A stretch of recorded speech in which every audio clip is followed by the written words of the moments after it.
everybody our age was like a latchkey kid. Everybody our age had a mom and a dad that worked, and they opened the fucking door in the morning, and you were off to the races. Yeah. You went to school. After school, they weren't home for hours, right? Yeah. You did a bunch of shit by yourself, and most of the time, we're around other fucking savages our age. Mm-hmm. So it's the abstract influence of the parents on the children that is really like giving you your experience for who you are as a young person. Yeah. You're experiencing how these people taught their kids and what the result was, because you're around the kids all the time. You're not around your parents. No, they say that you're raised by your peers. After about the age of 12, you're basically, your parents are out. Yeah. You're raised by your peers. Yeah, you're constantly with your friends in school. You're constantly with your friends in any activities you have. You're play looking sport. for their validation instead of your parents' validation. Exactly. And with my friends, it was always, who's the sickest fuck? Yeah. Oh, Mike's a sick fuck. You know, oh, Steve's the sickest fuck. He doesn't give a fuck. He's crazy.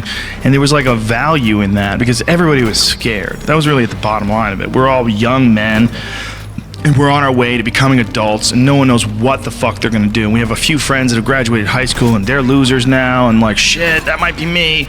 Like, that was the big cloud that was always hanging over everybody's head. What are you doing after high school? What are you doing after high school? And it was like this impending date of doom that was coming up. So everybody was scared all the time. Yeah. And everybody wanted to be a man. They wanted to prove themselves. They wanted to be something special, and no one felt special. You know, everybody felt like a fucking loser. You know, we're all like waiting to become an adult so you could get a job like all these other people you knew that were around you, or escape, or figure out a way to escape. Yeah, and then there's always the community college. Like, people go, well, you know, Yep. I'll probably end up, when you hear I'll probably end up at the community college, that's going to be one semester and out. I did that.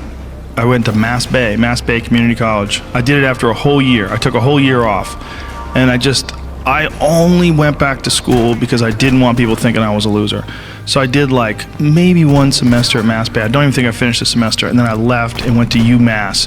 UMass Boston had this like adult education program where you didn't have to have a GED or a, not GED, SAT, because I never took my SATs. So when I graduated from high school, I'm like, I am never going to school again. Like, fuck this.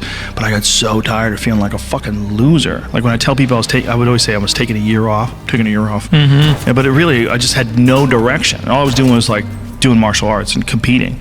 And I just was so terrified of what the fuck the future laid.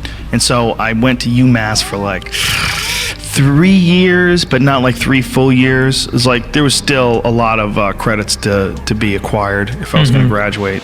And I just was wasting my time. I was barely paying attention. I was completely half-assing whatever project we had. And then I was realizing, like, why am I wasting my time? Yeah. And then I got some letter saying that I couldn't come back with the grades that I had unless I came up with some very compelling reason. So they wanted me to make an argument for why they should include me back in the class. And I wrote out in handwritten, because back then no one had a fucking typewriter, this total bullshit letter. This ridiculous, like, persuasive, bullshitty letter about how important education is to me and how important it means. And then I realized, like, the amount of effort that I put writing this bullshit letter to keep these people from kicking me out of their school, which I wasn't paying attention to, far exceeds any effort that I ever put on any project ever in class. Yeah. And then I realized, okay, whatever I'm going to do with my life, it's not going to involve doing this. Yeah. It's not going to involve someone else dictating my schedule. Yeah. Like, for whatever reason. And you're like, clearly I can write. Yeah. Clearly I can bullshit. I can think. Maybe comedy. Yeah. Well, I had a conversation with a science teacher. This science teacher, and it was the same kind of thing. I mocked him in class. Not necessarily mocked him, but I brought up something that was contrary to what he was teaching. He was talking about Lake Erie being a dead lake. And I said, listen, man, they had a documentary on PBS last night about Lake Erie making a resurgence. And these scientists have figured out these new ways to minimize water pollution and all this shit. And like, other kids are looking at me like, what the fuck? And he got pissed at me. He got really pissed at me, and he said, you're undermining my class and this and that. I go, hey man, you're teaching old shit. Yeah. Are you teaching old? This is on TV, man. This is on TV like yesterday. Yeah. And I had a conversation with him afterwards, and because I had to talk to him in order to get back in the class. He kicked me out of the class. And he said 2 things. He said, one, first of all, I don't know whether or not that was the case, whether or not it's true. And if I allow you to just interrupt my class and chime in something like that, and it's not true, I haven't fact checked it. You're telling the whole class. And I don't know if you're right or you're wrong or you're making things up, but you're interrupting my class. That's the point. If you have something to tell me about it, maybe you could tell me about it after the class, and then I can go and look it up, and then maybe I can correct the class. He goes, but 2, in interrupting the class, you showed yourself to be more articulate and more intelligent than you ever showed ever in the entire semester. So you're totally half-assing everything you do. Like your writing, everything, paper you turn in, every test you do, every time I call upon you for a question, totally half-assed that. But when you wanted to correct me on something, all of a sudden you knew all the words, you knew how to form the sentence correctly, you knew how to say it with the right impact.